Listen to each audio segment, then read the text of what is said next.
क्या आप जानते हैं कि महिलाएं पायल क्यों पहनती है? और क्या आप ये भी जानते हैं कि नहाने के तुरंत बाद पूजा क्यों नहीं की जाती? इन सवालों को हमने बचपन से सुना है, लेकिन कभी गंभीरता से सोचा नहीं। ज्यादातर लोगों को लगता है कि ये सब केवल परंपराएं हैं या फिर अंधविश्वास। लेकिन अगर आप ठहर कर इनके पीछे छिपे विज्ञान और तर्क को समझें, तो आप हैरान रह जाएंगे। क्योंकि भारतीय परंपराएं केवल भावनाओं या धार्मिकता पर आधारित नहीं है, बल्कि इनका एक एक नियम जीवन शैली, शरीर, मन और वातावरण के गहरे विज्ञान से जुड़ा हुआ है।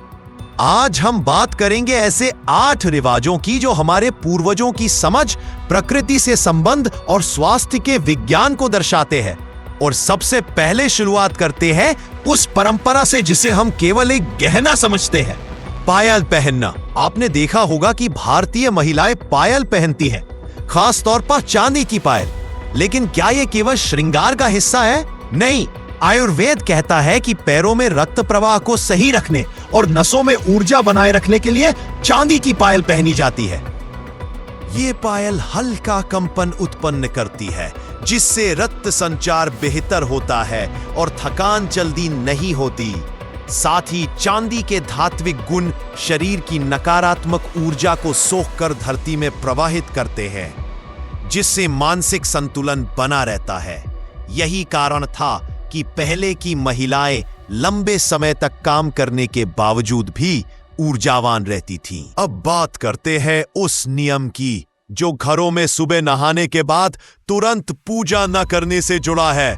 अक्सर हमें कहा जाता है कि नहाकर पूजा से पहले थोड़ा समय रुकना चाहिए। इसके पीछे वैज्ञानिक कारण यह है कि नहाने के तुरंत बाद शरीर का तापमान गिरता है, धमनियां थोड़ी संकुचित हो जाती हैं और शरीर की ऊर्जा हल्की सी असंतुलित हो जाती है।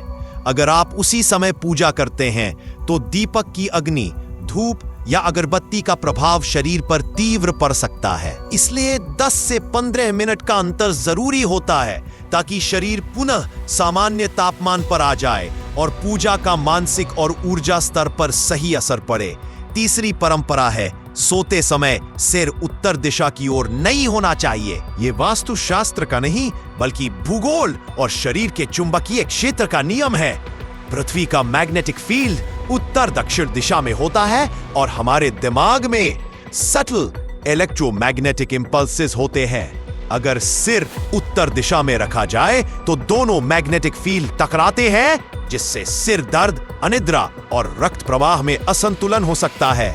इसलिए पूर्व या दक्षिण दिशा की ओर सिर रखकर सोने की सलाह दी जाती है। चौथी परंपरा है ग्रहण के समय गर्भवती महिलाओं को बाहर ना निकलने की। इसे अंधविश्वास माना गया, लेकिन इसका मूल विज्ञान बताता है कि सूर्य और चंद्र ग्रहण के दौरान पराबैंगनी किरणें और कॉस्मिक रेडिएशन ज्यादा तीव्र हो जाती है, जो भ्रूण के विकास को प्रभावित कर सकती है, खासकर तब जब शरीर खुला हो और सूरज की सीधी किरणों के संपर्क में हो। इसलिए यह नियम सुरक्षा का उपाय था। पांचवी परंपरा है नारियल फोड़ना। धार्मिक रूप से इसे शुभ माना जाता है, लेकिन वास्तव में यह एक सिंबॉलिक एक्ट है जिसमें व्यक्ति अपने अहंकार, क्रोध और नकारात्मक भावनाओं को फोड़कर एक नई सकारात्मक ऊर्जा को आमंत्रित करता है। नारियल का 3 आंखों वाला स्वरूप त्रिकालदर्शी या 3 गुणों सत, रज, तम का प्रतीक होता है और इसका सफेद हिस्सा पवित्रता को दर्शाता है। यह एक स्वच्छ फल होता है जो प्रसाद के लिए सर्वोत्तम माना जाता है। छठी परंपरा है कानों में छेद कर बाली पहनना। ये न केवल सौंदर्य के लिए है, बल्कि आयुर्वेद में बताया गया है कि कान की लोब में ऐसा प्रेशर पॉइंट होता है जो आंखों, दिमाग और पाचन तंत्र को नियंत्रित करता है। आज का मॉडर्न एक्यूपंक्चर और एक्यूप्रेशर भी इसी लॉजिक पर काम करता है। इससे न केवल मानसिक एकाग्रता बढ़ती है, बल्कि गुस्सा और चिड़चिड़ापन भी कम होता है। 7वीं परंपरा है नमक गिरना अशुभ माना जाता है, लेकिन इसका असली कारण यह है कि नमक एक समय पर अत्यंत कीमती वस्तु हुआ करता था, जिसे व्हाइट गोल्ड कहा जाता था।